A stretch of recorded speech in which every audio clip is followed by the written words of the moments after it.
आऊज़ु बिल्लाहि मिनश्शैतानिर्रजीम बिस्मिल्लाहिर्रहमानिर्रहीम।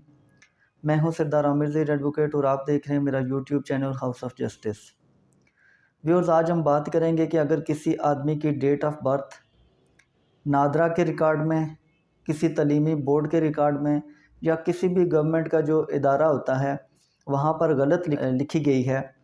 तो उसकी करेक्शन कैसे की जा सकती है और उसके लिए किन डॉक्यूमेंट्स का होना ज़रूरी है। या अगर किसी भी आदमी का नाम गलत है तो उसके लिए क्या प्रोसीजर अपनाया जा सकता है कि उसकी करेक्शन करवाई जा सके।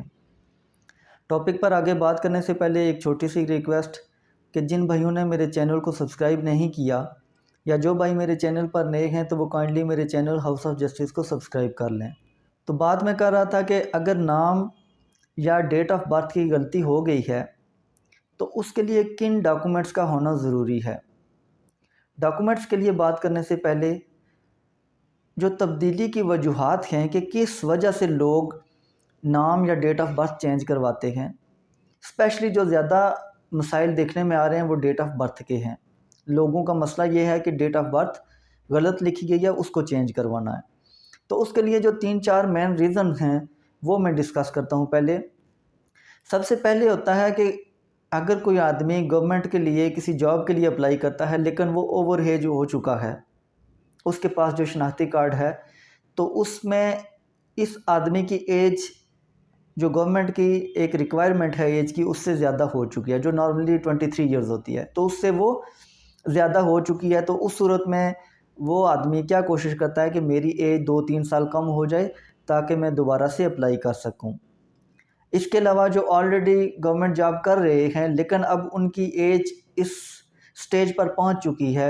55, 56, 57 ईयर्स तक, तो अब उनकी रिटायरमेंट की एज करीब आ रही है, तो वो चाहते हैं कि चूँकि अब सैलरी भी अच्छी हो गई है, घर में जो ज़िम्मेदारियां हैं वो भी बढ़ गई हैं, तो वो उनको रिटायरमेंट का दिल नहीं करता। वो भी चाहते हैं कि उनकी एज किसी तरीके से कम हो जाए। इसके अलावा कई लोगों की ऐसे भी होता है कि कुछ डॉक्यूमेंट्स में उनकी एज और नाम दुरुस्त होता है और कुछ में गलत लिखा होता है। मतलब यह कि कई डॉक्यूमेंट्स पर दुरुस्त लिखा होता है, अलग से लिखा होता है, और कई डॉक्यूमेंट्स पर कुछ और लिखा होता है। आपस में कंट्राडिक्शन आ रही होती है, ना तो सारे डॉक्यूमेंट्स में एज एक होती है और ना ही नाम एक होता है, तो उनको तो एक मजबूरी होती है कि वो चेंज करवाएं। इसके अलावा जो कुछ क्रिकेटर्स हैं जो अकेडमीज़ में खेल रहे होते हैं, तो उनकी भी ये कोशिश होती है कि अगर उनकी एज 2-3 साल कम हो जाए, अगर वो इस टाइम 20 साल के हैं तो 16-17 साल हो जाए, ताकि उनको एक चांस मिल सके कि वो अंडर 19 में सेलेक्ट हो सकें। अब अगर कुछ सूरतें हैं कि ऐसी सूरत पैदा हो गई है तो उसके लिए किन डॉक्यूमेंट्स का होना ज़रूरी है, तो वो सबसे पहली सूरत मैं आपको बताता चलूँ कि लेट्स सपोज कि किसी आदमी की एज या नाम शनाख्ती कार्ड पर गलत है। अब अगर आपने शनाख्ती कार्ड से दुरुस्त करवाना है तो उसके लिए आपके पास या तो फॉर्म बे होना चाहिए, चूँकि शनाख्ती कार्ड बाद में बनता है, फॉर्म बे पहले बनता है। तो आपके पास अगर शनाख्ती कार्ड में गलत आपकी एज या नाम लिखा गया है तो आपके पास फॉर्म बे होना चाहिए नादरा का ही। अगर वो आपके पास है तो जो एज आप क्लेम कर रहे हैं या जो नाम आप क्लेम कर रहे हैं कि ये असल आपका है, तो उस फॉर्म बे की बेस पर आपका वो नाम चेंज हो सकता है, डेट ऑफ बर्थ भी चेंज हो सकती है। आप कोर्ट में केस करेंगे suit for declaration and mandatory injunction का, तो उसमें कोर्ट में जब आप शहादतें करवाएंगे तो आप जब ये फॉर्म बे पेश करेंगे तो इसके बेस पर आप इजीली अपना नाम चेंज करवा सकते हैं, क्योंकि फॉर्म बे हमेशा पहले से बनता है, तो जो पहले वाला डॉक्यूमेंट होता है वो ज़्यादा रिलायबल होता है। इसके अलावा अगर आपका नाम या एज फॉर्म बे पर भी गलत है और शनाख्ती कार्ड में भी गलत है, तो उस सूरत में फिर आपके पास जो ज़्यादा एक रिलायबल डॉक्यूमेंट है वो क्या है, वो बर्थ सर्टिफिकेट है। जो जब बच्चा पैदा होता है तो यूनियन काउंसिल में उसका इंदराज करवाया जाता है, तो वहाँ से बर्थ सर्टिफिकेट इशू होता है। अगर वो बर्थ सर्टिफिकेट आपके पास मौजूद है तो उस पर जो भी नाम या एज लिखी गई है तो आप उसके मुताबिक उसकी करेक्शन करवा सकते हैं, बेशक फिर बे फॉर्म पर या शनाख्ती कार्ड पर गलत हो। या इसके अलावा किसी भी तलीमी बोर्ड में भी अगर गलत है तो ये डॉक्यूमेंट सेम यही रिक्वायरमेंट होगी। इसके अलावा एक और सिचुएशन हो सकती है कि आपकी तलीमी सनद में नाम गलत है लेकिन बर्थ सर्टिफिकेट, फॉर्म बे या शनाख्ती कार्ड में दुरुस्त है। तो इस सूरत में आपके पास शनाख्ती कार्ड है या फॉर्म बे है या बर्थ सर्टिफिकेट है या तीनों चीज़ें भी हैं, तो ये आपके पास मौजूद हैं, तो फिर भी आप उस बोर्ड के ख़िलाफ़ केस करेंगे। तो उस बोर्ड में जब आप उस बोर्ड के ख़िलाफ़ केस करते हुए जब शहादत आप नहीं करवाएंगे, ये डॉक्यूमेंट ओरिजिनल जिन पर आपके नाम दुरुस्त है, एज दुरुस्त है, तो ये पेश करेंगे, तो उस सूरत में वहाँ भी करेक्शन हो जाएगी। लेकिन इसमें एक चीज़ याद रखने वाली है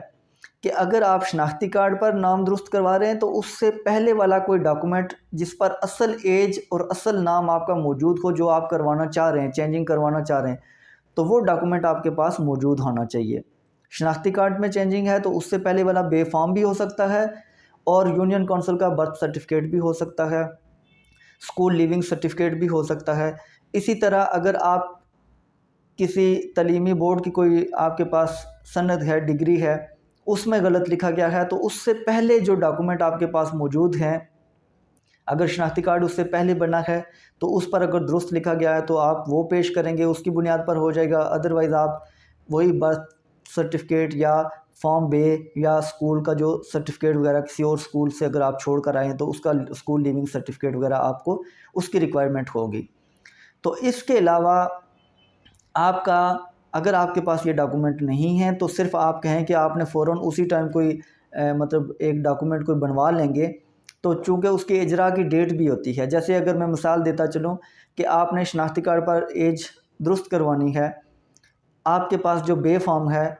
या बे फॉर्म पर भी वही जो शनाख्ती कार्ड पर है वो है, लेकिन आप कहते हैं कि मैं अभी यूनियन काउंसिल से जाके बे फॉर्म ले आऊँगा, तो यहाँ एक बात याद रखने वाली है, जब union council birth certificate issue करेगी तो वो तारीख़ इजरा लिख देती है, तारीख़ इजरा होती है जो अभी होती है। तो इसमें ये बात याद रखने वाली है कि आपके पास उस जो बर्थ सर्टिफिकेट इशू करेगी यूनियन काउंसिल, तो यूनियन काउंसिल का जो इंदराज रजिस्टर है जहाँ पर ये इंदराज होता है, तो वो आपका पहले से होना चाहिए। ये नहीं कि अभी आपने केस दायर कर दिया, उसके बाद जाके वहाँ पर आपने अपना रिकॉर्ड इंदराज करवाया और वहाँ से बर्थ सर्टिफिकेट लिया। तो अगर कल कोर्ट उस बर्थ सर्टिफिकेट जिस यूनियन काउंसिल में वो इंदराज उसका मौजूद है, तो अगर वहाँ से उसने अदालत रिकॉर्ड भी मंगवा लेती है, तो अगर मंगवा लिया तो उस सूरत में फिर आपका केस वीक हो जाएगा। अब कुछ सूरतें इसके अलावा भी हैं कि जिन सूरतों में करेक्शन नहीं हो सकती, कि जैसे कोई सरकारी मुलाजिम है, उसकी उम्र 57 साल 58 साल हो चुकी है, लास्ट स्टेज पर वो जाके कहता है कि मेरी एज गलती से ज़्यादा लिख दी गई। अब अगर वो 17, 18, 19, 20 साल की एज में उसने वो महकमा ज्वाइन किया था, वो जॉब वो उसने स्टार्ट की थी, तो इतने 30-35 साल अगर वो खामोश रहा है, तो ऐन मौका पर जब उसकी रिटायरमेंट का वक्त करीब आ गया, तो अब अगर वो जाके कहता है कि ये गलती से लिखा गया है, तो फिर उसकी एज कम करवाना बहुत मुश्किल है, क्योंकि वो इतना अरसा खामोश क्यों रहा। अगर उसकी गलत थी तो उसे दौरान ड्यूटी पहले ही इस चीज़ को हाईलाइट करके इस पर केस करके इसकी करेक्शन करवा लेनी थी। तो ये एक बात याद रखने वाली है कि आप जिस चीज़ में करेक्शन करवाएंगे तो उसके लिए आपके पास उससे पहले का कोई डॉक्यूमेंट जिस पर आपकी असल एज और असल नाम मौजूद हो, तो वो आपके पास ऐसा डॉक्यूमेंट अवेलेबल होना चाहिए, ऐसा डॉक्यूमेंट अवेलेबल होना चाहिए ताकि आपकी एज कम की जा सके। तो व्यूअर्स, आज का टॉपिक जिस पर ये डिस्कशन की उम्मीद है